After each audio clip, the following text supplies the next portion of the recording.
Hello, I'm on a 2006 Nissan Murano. Today I'm going to show you how you would jump start. So first you open your hood, and then your battery is going to be located right here by the driver's side. And then here you find your negative terminal and your positive terminal. And you can always double check on the battery as well for confirmation. The plus sign there, and there's a negative sign here.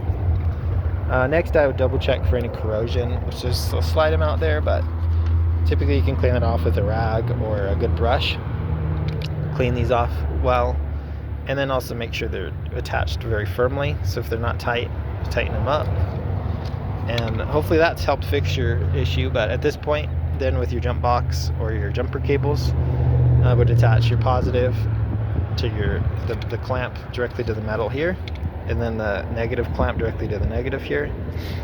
And if you're using jumper cables for your other vehicle, make sure the other vehicle is turned on, and you've got your positive clamp leading directly to the positive on the other car, and your negative clamp leading directly to the other negative. You don't want to crisscross them by mistake, just because even a few seconds of that can cause damage to your fuses, electronic system, computers, all that.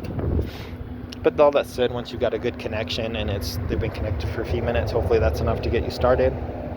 And if you're still having issues with that after a while of trying, you might need to replace this battery, which fortunately this is right on top. So to replace it, you can just detach these connections, so you have the battery where you can access it to lift it out, set the new battery in, and then just tighten everything back in place, and then you should be good to go. But I hope this is helpful. Hope you have a wonderful day.